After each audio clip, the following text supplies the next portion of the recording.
오늘 하나님께서 우리에게 주신 말씀은 마태복음 26장 36절 말씀부터 46절까지 말씀입니다. 교독하겠습니다. 이에 예수께서 제자들과 함께 겟셋마네라 하는 곳에 이르러 제자들에게 이르시되 내가 저기 가서 기도할 동안에 너희는 여기 앉아 있으라 하시고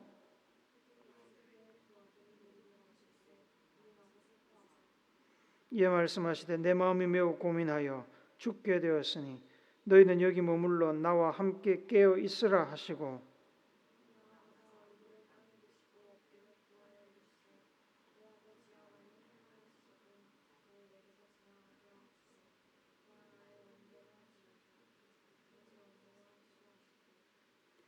제자들에게 오사 그 자는 것을 보시고 베드로에게 말씀하시되 너희가 나와 함께 한 시간도 이렇게 깨어 있을 수 없더냐.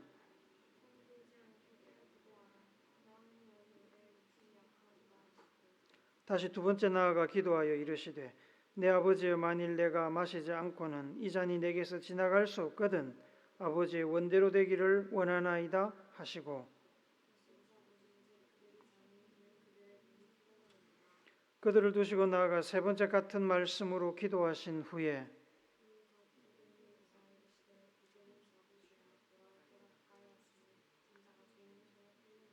같이 읽습니다. 일어나라 함께 가자 보라 나를 파는 자가 가까이 왔느니라. 아멘. 병원에서 환자 상태가 회생할 가능성이 없고 짧게는 몇 시간 길게는 몇 달 이내에 사망할 것으로 판단이 되면 의사들은 가족들에게 보통 이렇게 이야기를 합니다. 마음의 준비를 하십시오. 마음의 준비를 하라는 말은 환자는 죽을 거고 환자가 죽으면 일어나는 마음의 충격을 대비하라는 겁니다. 대비한다고 환자의 죽음이 늦춰지거나 상실과 이별의 슬픔이 덜한 것은 아니지만 대비하면 맨정신으로 해야 할 일들을 할 수 있습니다. 대비하지 못하면 뭘 어떻게 해야 할지 몰라서 우왕좌왕하게 되고 중요한 것을 놓칠 수 있습니다. 큰 실수를 하거나 죄를 짓게 되기도 합니다. 사랑하는 가족이나 지인의 죽음과 같은 사건 말고도 삶 가운데는 우리에게 큰 충격을 주는 일들이 많이 일어납니다. 연인과의 이별, 회사의 부도, 부동산 사기, 주가 폭락 등과 같은 일들이 대표적인 예가 아닐까 생각됩니다. 대비가 불가능한 일이야 어쩔 수 없지만 대비할 수 있어서 미리 마음의 준비를 할 수 있다면 충격을 줄일 수 있고 후속 조치를 더 제대로 할 수 있습니다. 대비하지 못하면 당황해서 상황 파악을 하지 못하고 실수하게 되는 일이 많이 있습니다. 사람들의 그러한 당황과 실수를 이용해서 속이고 돈을 갈취하는 사람들이 바로 보이스피싱하는 사람들입니다. 언제 어떻게 우리의 삶 속에 우리를 충격에 빠뜨릴 사건들이 일어날지 알 수 없습니다. 그래서 성경은 우리에게 항상 깨어서 대비하라고 말씀합니다. 데살로니가 전서 5장 16절부터 20절까지 말씀 우리 같이 읽어봅시다. 시작. 항상 기뻐하라 쉬지 말고 기도하라 범사에 감사하라 이것이 그리스도 예수 안에서 너희를 향하신 하나님의 뜻이니라. 성령을 소멸하지 말며 예언을 멸시하지 말고 범사에 헤아려 좋은 것을 취하고 악은 어떤 모양이라도 버리라. 우리에게 피할 길을 주시는 예수님께서는 늘 하나님의 뜻을 따라 기뻐하고 기도하고 감사하라고 하십니다. 그러면 성령을 통해서 불확실한 미래의 일들을 대비할 수 있는 지혜와 능력을 주십니다. 그러면 어떤 불행한 일이 일어나든 주저앉아서 망하는 것이 아니라 다시 일어날 수 있고 좋은 면을 취할 수 있고 악에 빠지지 않을 수 있습니다. 성찬식과 세속식을 마치신 예수님께서는 제자들과 함께 하나님을 찬양하며 감람산으로 올라가셨습니다. 감람산 겟셋마네 언덕은 예수님께서 예루살렘에 방문하시면 제자들과 함께 자주 기도하러 가시던 곳입니다. 제자들과 함께 가룟 유다도 잘 알고 있던 장소라서 나중에 가룟 유다가 군사들을 이끌고 예수님을 찾아온 것도 그래서 그렇습니다. 어두운 밤인데 어떻게 그걸 찾겠습니까? 그런데 그 장소를 너무나 잘 알고 있었기 때문에 가룟 유다가 군인들을 이끌고 예수님을 찾아올 수 있었던 것입니다. 감람산으로 올라갈 때 가룟 유다가 제자들과 함께 올라갔는지에 관해서 마태복음은 아무런 이야기를 하지 않습니다. 그러나 요한복음에는 예루살렘 성 안에서 식사하다가 세족식 이후에 가룟 유다가 식사 자리를 떠난 것으로 기록되어 있습니다. 가룟 유다가 왜 식사 자리를 떠났는지에 관해서는 그 내막을 아는 사람이 예수님 말고는 없었습니다. 회계 담당인 유다에게 예수님께서 어떤 심부름을 시키셔서 자리를 떠난 것쯤으로 이해했었던 것 같습니다. 그래서 가룟 유다의 부재에도 별다른 의심 없이 제자들은 예수님과 감람산으로 올라갔습니다. 예수님께서는 겟셋마네 동산에 도착하신 후에 제자들에게 쉬고 있으라고 하시고는 베드로와 세베대의 두 아들 야고보와 요한을 데리고 좀 더 깊은 산속으로 들어가셨습니다. 예수님께서는 베드로와 야고보와 요한에게 깨어 기도하라고 부탁하시고는 조금 떨어진 곳에 가서 홀로 기도하셨습니다. 예수님께서 뭘 기도하셨을까요? 예수님께서는 자기의 죽음을 놓고 기도하셨습니다. 예수님은 잠시 후에 무슨 일이 일어날지 알고 계셨습니다. 잠시 후에 체포되고 내일 새벽에 공회에서 재판받고 아침에 빌라도에게 넘겨져서 십자가에 달릴 것이고 죽게 될 것입니다. 예수님께서는 자신에게 닥칠 일련의 그 시련을 대비해서 기도하셨습니다. 죽음을 앞두고 두렵지 않은 사람이 어디 있겠습니까? 호기롭게 나라를 위해 혹은 사랑하는 사람들을 위해 목숨을 던지는 용감한 사람이라도 죽음이 두렵지 않은 것은 결코 아닙니다. 두렵지만 두려움보다 더 큰 사랑과 명분이 있어서 두려움을 억누르고 극복하는 것일 뿐입니다. 예수님도 사람인지라 죽음이 두려웠습니다. 죽음을 피하고 싶었습니다. 그래서 예수님께서는 죽음을 피하고자 기도하셨습니다. 39절 말씀 우리 한 번 더 읽어봅시다. 시작.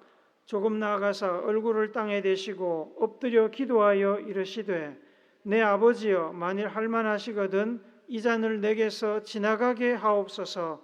그러나 나의 원대로 마시옵고 아버지의 원대로 하옵소서 하시고 죽음의 잔이 자기를 지나가게 해달라고 간절히 기도하셨습니다. 하지만 예수님께서는 자신의 사명, 자기 앞에 놓여 있는 죽음의 그 의미를 너무나 잘 아셨기 때문에 마냥 살려달라고만 할 수도 없었습니다. 자기의 죽음을 통해서 하나님 아버지께서 이루고자 하시는 일은 자기 한 사람의 죽음보다 훨씬 큰 일이었습니다. 그래서 살려달라고 기도하셨지만 결국에 하나님의 뜻이 이루어지기를 기도하셨습니다. 아버지의 원대로 하옵소서. 정말 피하고 싶은 일이지만 누군들 그렇지 않겠습니까? 마음 같아서는 지금 어두운 산속으로 제자들과 함께 조용히 아무도 쫓아오지 않는 곳으로 도망이라도 가고 싶은 심정이었지만 감정보다 이성이, 사명이, 하나님을 향한 사랑과 순종이 예수님을 붙잡았습니다. 기도를 마치신 예수님께서는 베드로와 야고보와 요한에게로 돌아오셨습니다. 그들이 자고 있었습니다. 이해는 하지만 상황이 어떤 상황인데 자고 있는지 예수님께서는 많이 답답하셨을 겁니다. 다시 기도 자리로 돌아가서 두 번째 기도를 드리셨습니다. 첫 번째 기도를 드리면서 마음의 준비를 하신 예수님께서는 첫 번째와 다른 기도를 드리셨습니다. 두 번째 기도가 기록된 42절 말씀 우리 같이 읽어봅시다. 시작. 다시 두 번째 나아가 기도하여 이르시되 내 아버지여 만일 내가 마시지 않고는 이 잔이 내게서 지나갈 수 없거든 아버지의 원대로 되기를 원하나이다 하시고, 두 번째 기도에서 예수님께서는 죽음의 잔을 지나가게 해달라고 기도하지 않습니다. 물론 죽음의 잔이 지나가기를 바라고 있었습니다만, 두 번째 기도에서 예수님께서는 자신의 바람을 부차적인 것으로 취급하시고 아버지의 뜻이 우선적으로 이루어지기를 원한다고 기도하셨습니다. 두 기도문을 문법적으로 분석해 보면 첫 번째 기도에서는 살려달라는 기도가 주요 내용이고, 그리고로 연결하여서 아버지의 뜻을 이루는 것이 불가피한 두 번째 선택으로 나옵니다. 중요한 것은 나를 살려주시옵소서라는 기도입니다. 그러나 두 번째 기도에서는 아버지의 뜻을 이루는 것이 주된 내용이고, 살고 싶은 바람은 일말의 가능성을 표현하는 조건절로 추가됩니다. 이미 예수님은 자신의 숙명을 받아들일 준비가 되어 있었습니다.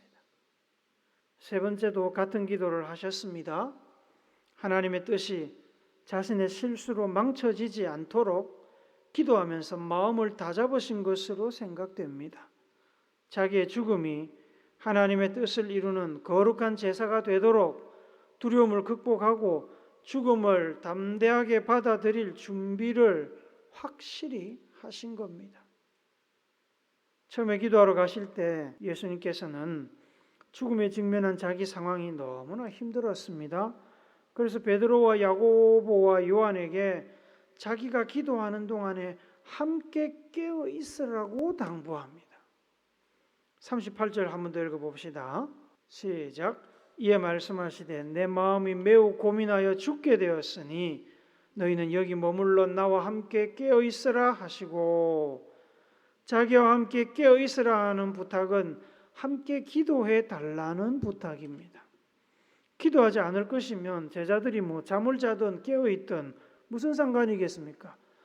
만약에 기도와 상관없는 일이라면 첫 번째 기도 후에 자고 있던 제자들에게 한 시간도 이렇게 깨어 있을 수 없더냐라고 원망이 섞인 책망을 할 필요가 없었던 겁니다.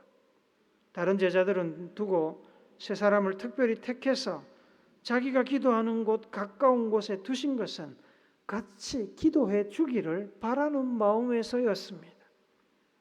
고통스러운 첫 번째 기도를 마치고 세 제자에게 왔더니 그들은 자고 있었습니다.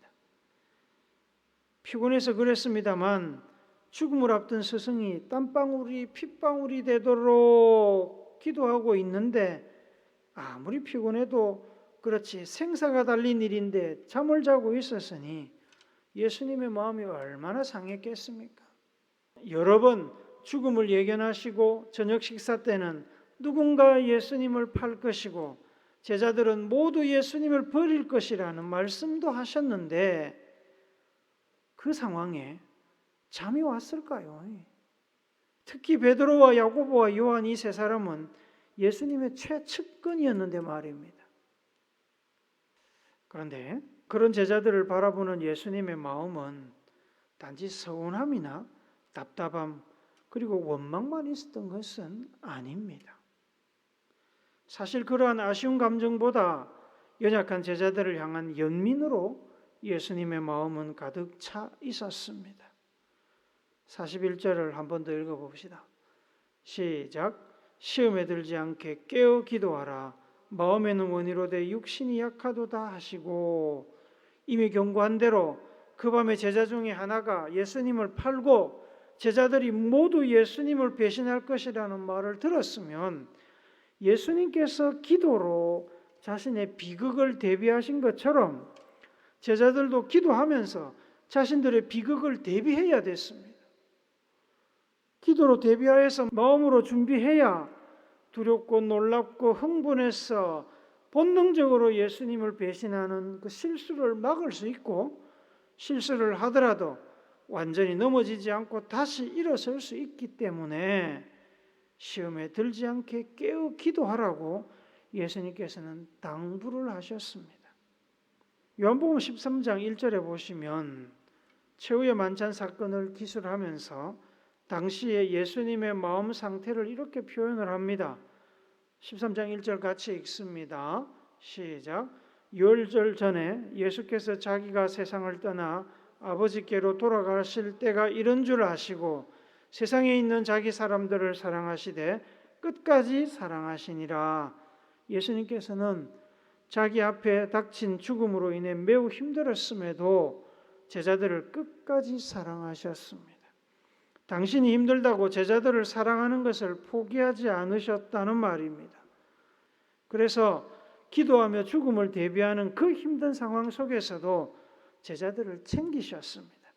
시험에 들지 않도록 당부하셨습니다.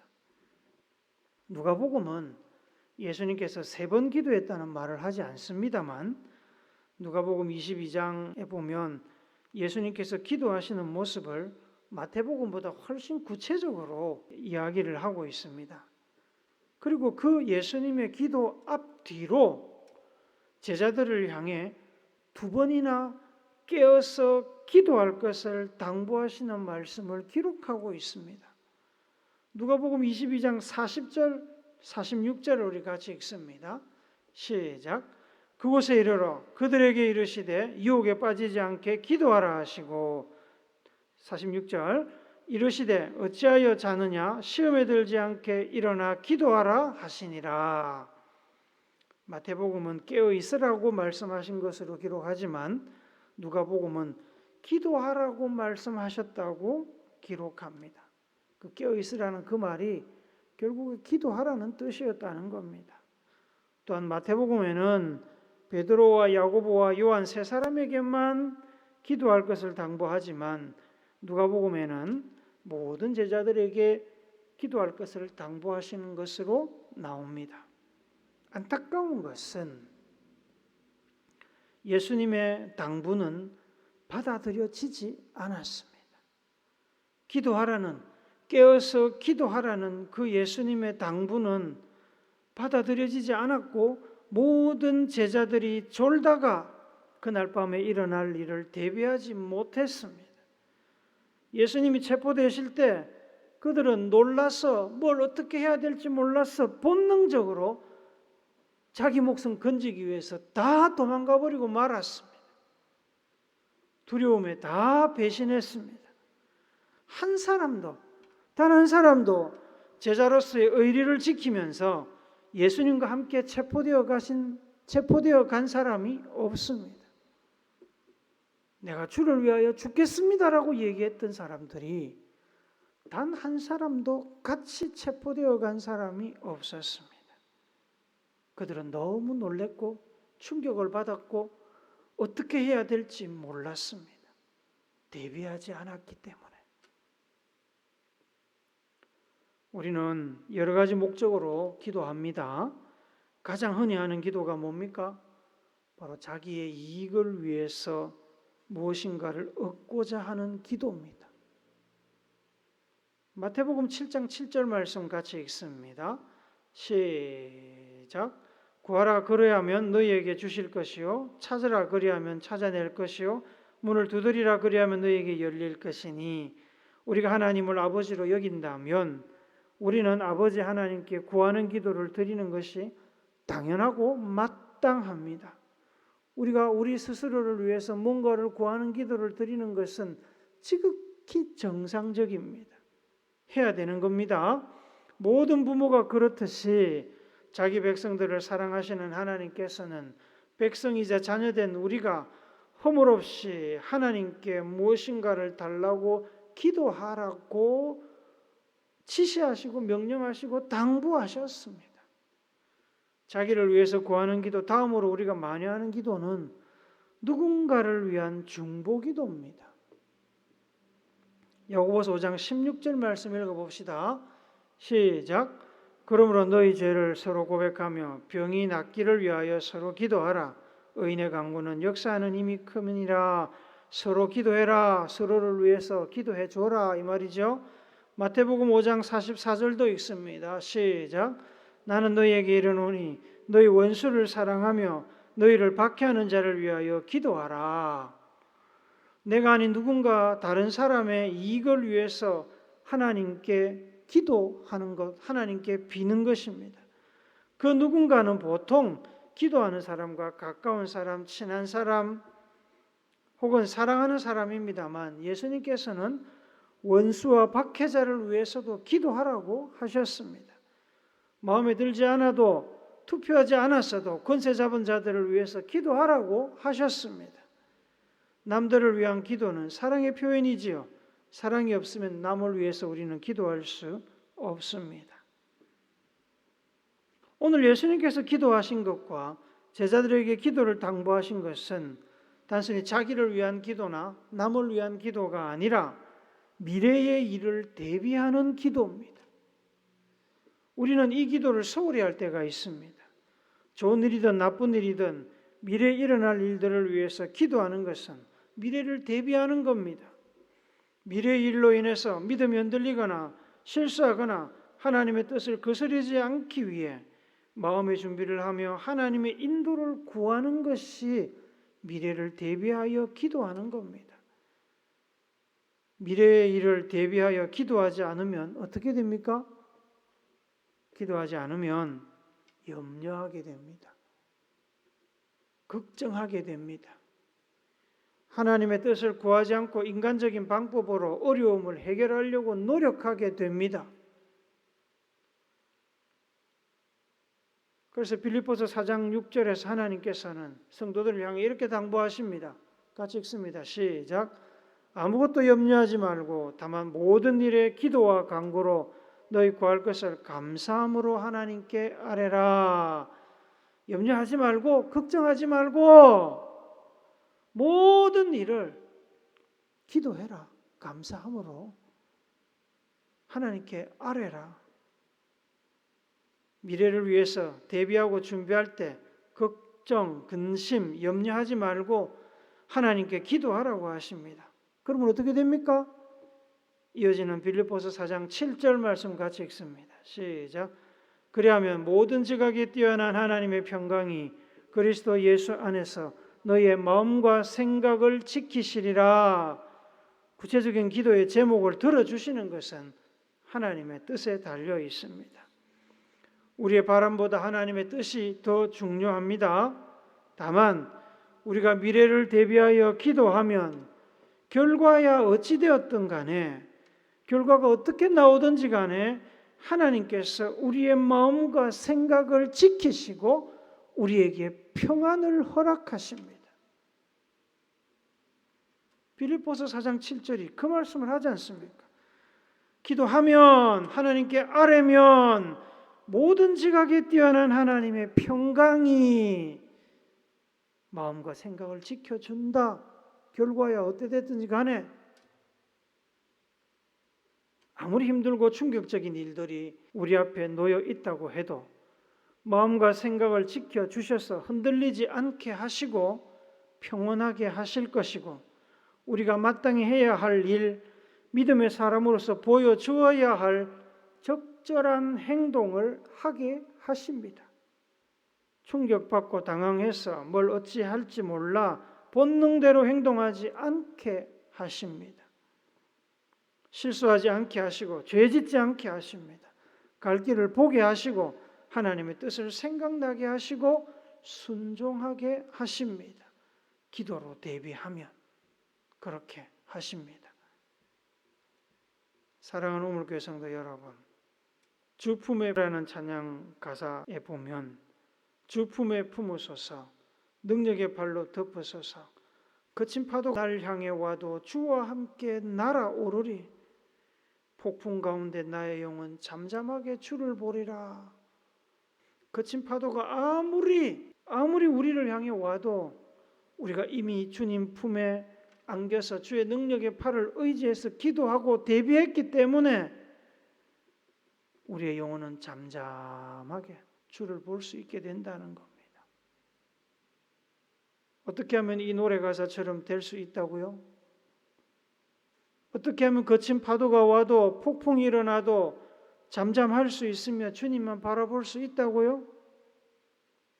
기도하면 그렇게 됩니다.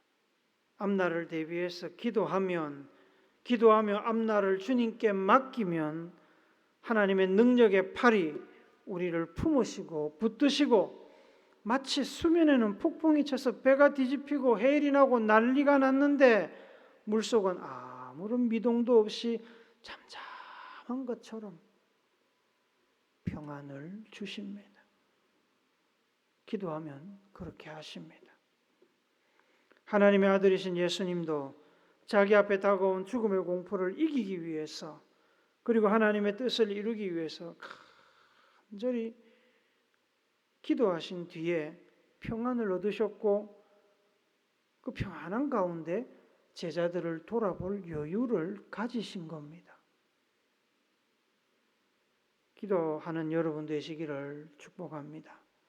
아직 오지 않는 미래에 어떤 일이 일어나든 정신을 잃을 정도로 좋은 일이든 반대로 혼을 빼놓은 만큼 나쁜 일이든 흔들림 없이 믿음을 지키고 하나님의 뜻을 이루는 삶을 살기 위해 기도하시는 여러분 되시기를 먼저 기도하시며 기도의 본을 보이신 예수님의 이름으로 축복합니다. 아멘.